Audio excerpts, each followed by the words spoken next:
Kita punya duit nih, tapi nggak mau potong hewan kurban. Kata Nabi, jangan deketin tempat sholat ini.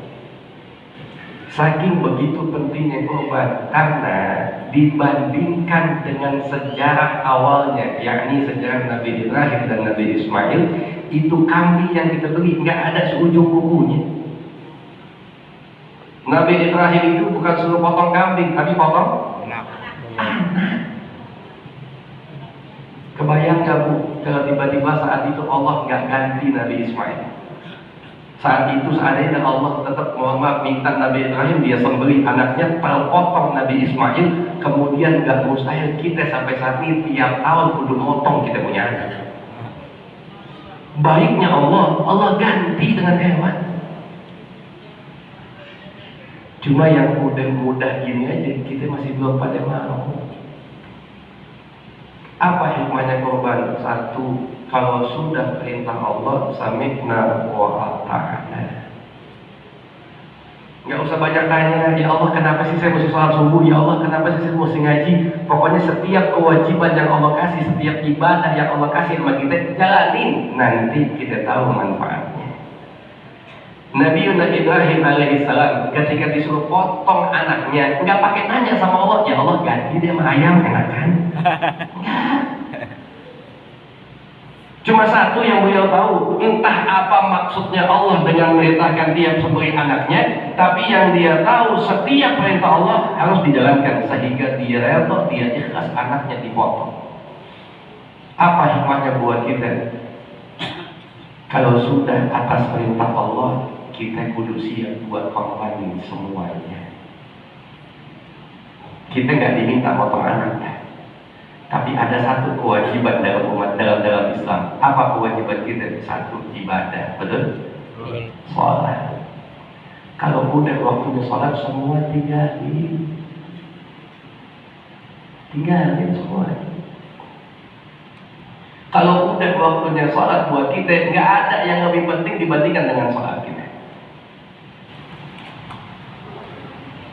Yang kedua, Nabi Ibrahim mengajarkan kita cinta sama anak, tapi wajib lebih cinta sama Allah. Nah sekarang nih, ujian orang tua yang paling gede dari anaknya. Makanya Nabi Ibrahim ketika digoda, ditimpuk setannya, betul? Pakai apa timpuknya? Pakai batu. Makanya tarikah Nabi Ibrahim sampai saat ini masih diteruskan pada ibadah haji, yakni Jumrah Wusta Aqabah. Apa sejarahnya? Nimpuk saya. Ketika setan ditimpuk sama Nabi Ibrahim, setannya kabur nggak? Kenapa kemudian kita nggak ikut dengan Nabi Ibrahim? Ibu kalau ketemu setan, timpuk, jangan elunya yang kabur.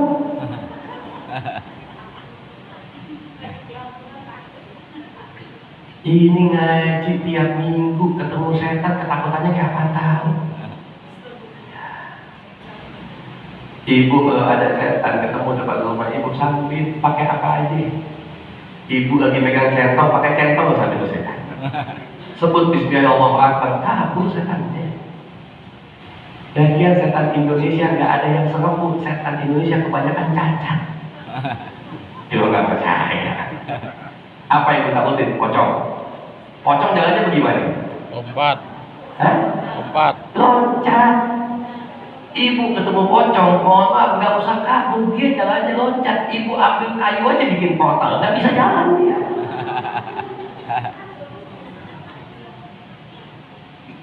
Cuma kadang-kadang kita penyakitnya udah tahu penakut pakai temen nonton film setan.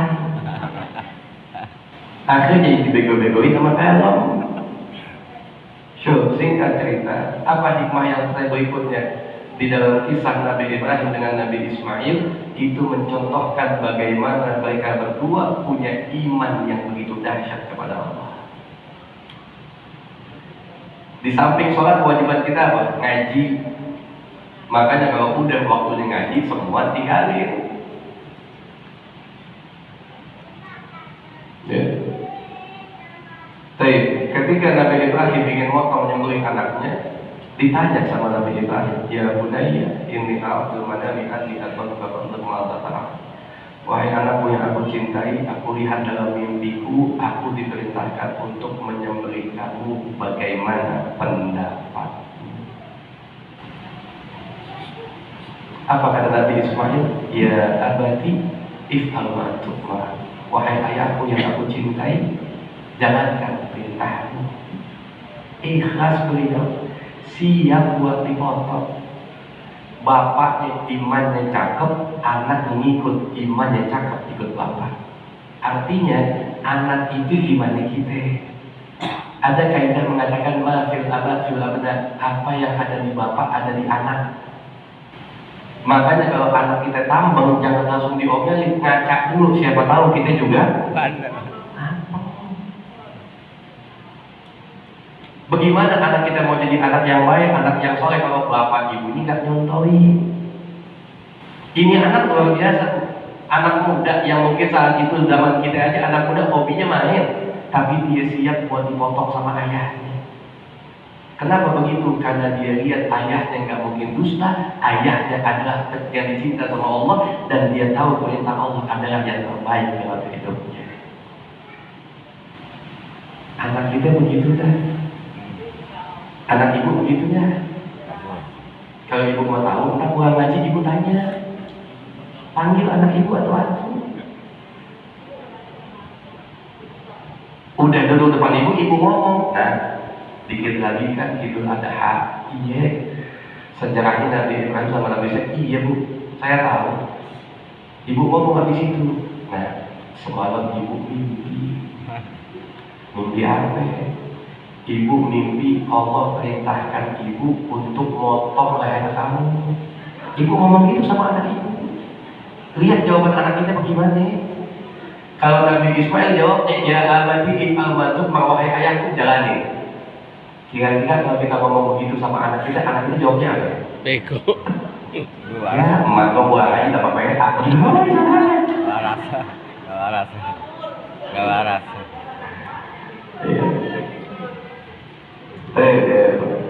Jadi kita kembali dalam pokok bahasan. Jadi semua apa yang Allah perintahkan sama kita pasti banyak manfaatnya. Jalanin dulu aja.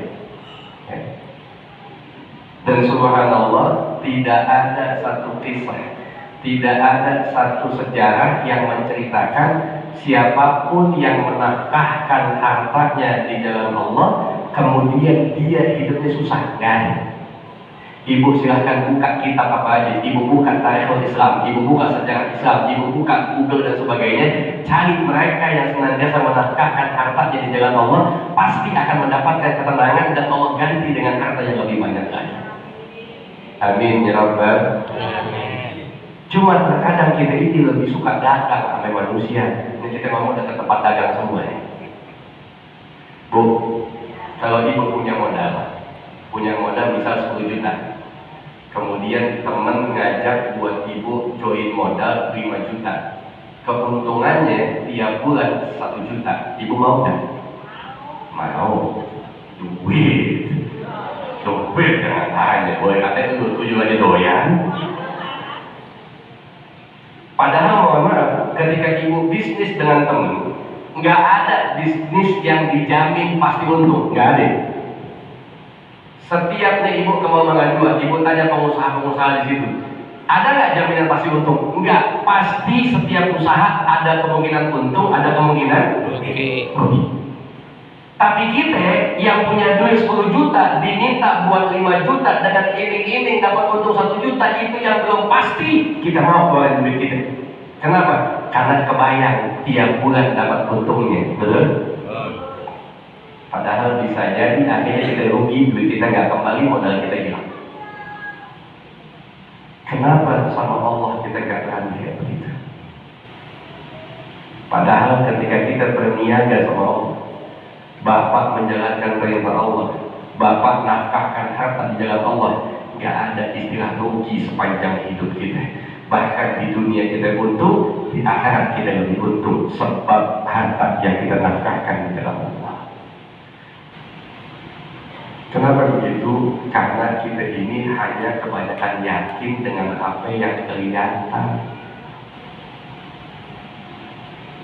Untung dari Allah dalam bentuk harta yang melimpah Allah siapkan di akhirat, kita banyak nggak mau. Kenapa? Karena nggak kelihatan.